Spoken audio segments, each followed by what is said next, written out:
Hello, friend. This is Ryan Hicks of TaughtToProfit.com.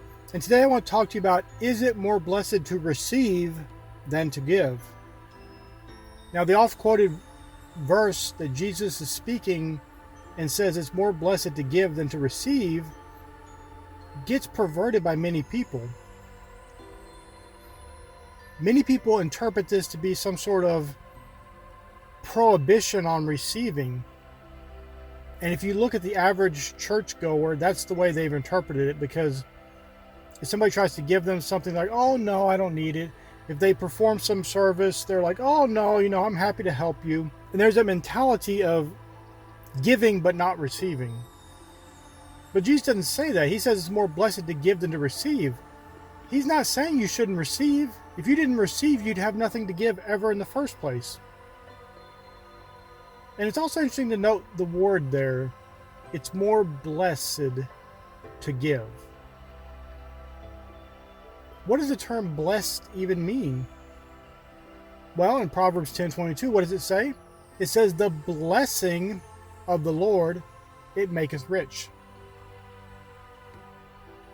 So yeah, if you give, and by giving, you're blessed more, and the blessing of the Lord maketh rich, and you give, and it shall be given unto you, as Luke 6:38 says. All these things reinforce the idea that as a giver, as a person who naturally goes out and sows seeds, you are more blessed than the person that just greedily holds things back. The idea here was not against reception. It was against being someone that holds back and doesn't give, and doesn't sow their bread upon the water, doesn't sow their seeds, doesn't give liberally. That's what the concern was. You are able to freely receive as you have freely been given. And you should receive, and you should receive great things, because as with any seed, you plant an apple seed in the ground, one single seed, it will produce a tree that will produce tens of thousands, maybe hundreds of thousands of seeds over its lifetime from one single seed. Everything about God's creation is expansion, growth, multiplying. So if you give, you're going to be more blessed. You're going to have more given back to you. You're going to receive, and it's going to be 30, 60, 100-fold. You're going to receive multiplied back to you. And the problem is, many times, and I know I had the same issue myself, was I had no problem giving, but I had a huge problem receiving. I felt uncomfortable about it. But yet I was cursing myself because God's putting all these people around me to give, and I'm not receiving. I'm saying, well, no, I don't need that. Or no, someone else could use that. Or no, I'm happy to help you. I don't need the pay you're offering me for this service I provided you. And in business, many times you see this with people who are good people. They're giving, they're loving, but they cut themselves short. So they underprice themselves. And even if somebody tries to pay them more, they'll sometimes refuse. Oh no, it's just good enough. I don't need any more.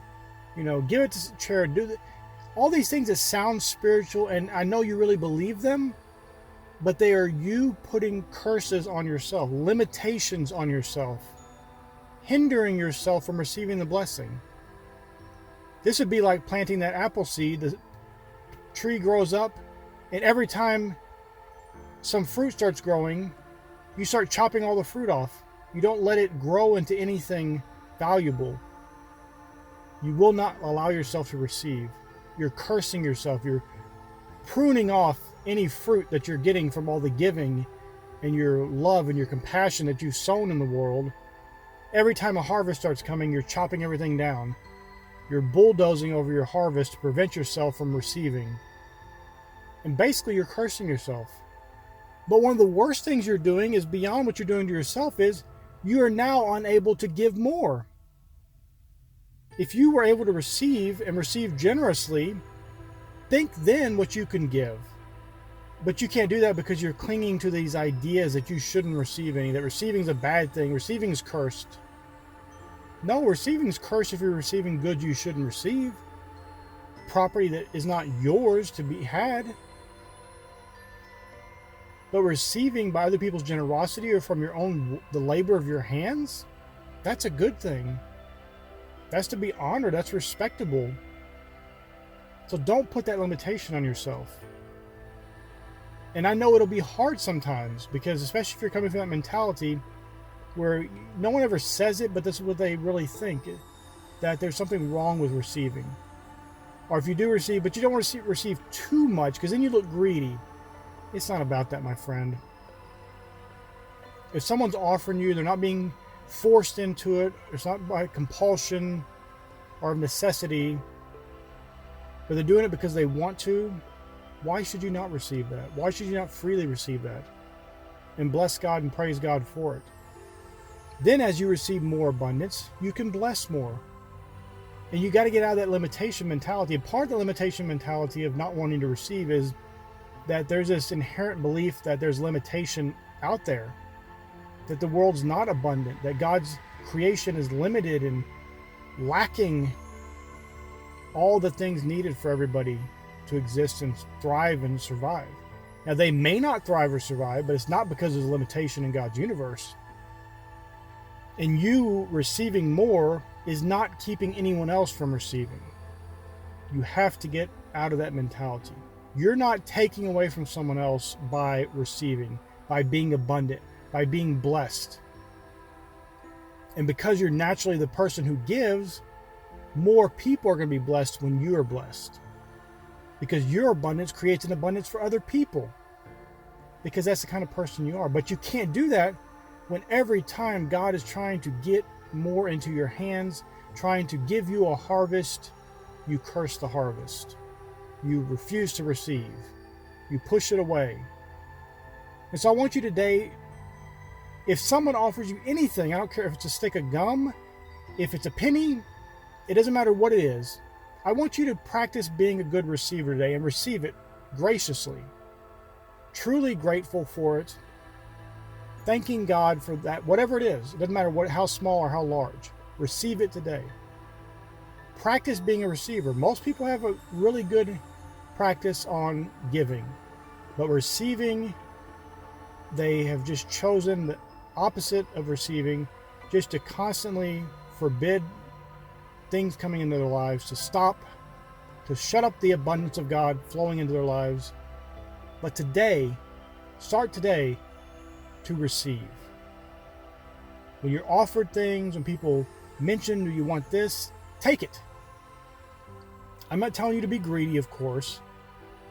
I'm telling you to start practicing being a receiver. And there may be things you just don't need, so you can turn those down. But right now, you're not going to worry about that. You're going to take whatever somebody's offering you right now because you're going to work on being a receiver.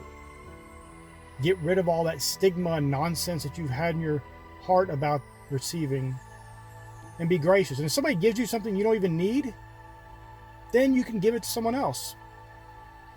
But the point is, work today to be a receiver. Work to be a receiver. And then you can understand that it's more blessed to give than to receive. My friend, I pray this was a blessing for you. May God bless you richly.